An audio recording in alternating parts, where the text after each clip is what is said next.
இந்த தலைவர்கள், மாநில தலைமை, இவரெல்லாம் வந்து அதை பற்றிலாம் கவலையே படலை. ஓனா போட்டு எனக்கு என்ன, அதான் அதிமுக இருக்குல்ல அப்படிங்கிற அந்த ஒரு மைண்ட் செட்டுக்கு அவங்க போயிட்டாங்க. இதுதான் வந்து இன்னைக்கு தமிழக பாஜகவுடைய நிலைமை. இப்போ இதற்கு வந்து நம்ம அமித்ஷாவை குற்றம் சொல்ல முடியாது. அமித்ஷாவுக்கு வந்து இவங்க கொடுக்குற ரிப்போர்ட் தான், என்னதான் உளவுத்துறை ரிப்போர்ட் அதெல்லாம் கொடுத்தாலுமே இங்கே கள நிலவரம் என்ன அப்படிங்கிறத மாநில கட்சிகள், கட்சி தலைவர்கள் தானே சொல்லணும். அவங்க சொல்றது தானே. இன்னைக்கு அண்ணாமலை தனியாக ஒருத்தர் சொல்றதுக்கும் இவங்க எல்லாரும் சேர்ந்து ஒன்று சொல்றதுக்கும் வித்தியாசம் இருக்கா இல்லையா?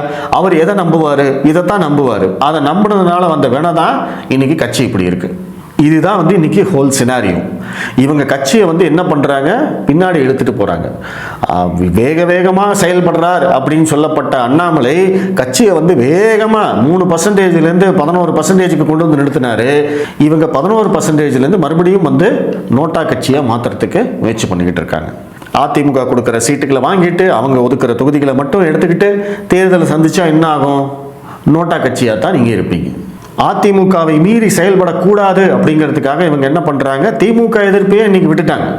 திமுக எதிர்ப்பே இவங்க பண்றது இல்லை. அண்ணாமலை இருந்த வரைக்கும் எவ்வளவு வீரியமா அவர் திமுக எதிர்ப்பை பண்ணிக்கிட்டு இருந்தாரு அப்படிங்கிறது நம்ம எல்லாருக்கும் தெரியும். இவங்க திமுக எதிர்ப்பும் பண்றது இல்லை. அதையும் வந்து எடப்பாடி பழனிசாமி தான் பண்ணணும் அப்படின்னு இவங்க நினைச்சிட்டு இருக்காங்க.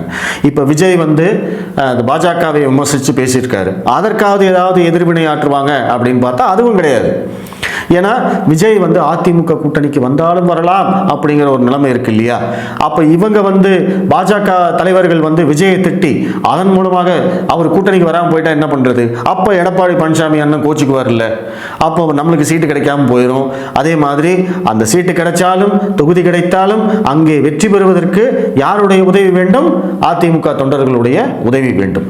எடப்பாடி பழனிசாமி கருணை காட்டணும். அப்பதான் வந்து இவங்க ஜெயிக்க முடியும். இதெல்லாம் சேர்ந்ததுனால தான் இன்னைக்கு தமிழக பாஜக இப்படி இருக்கு.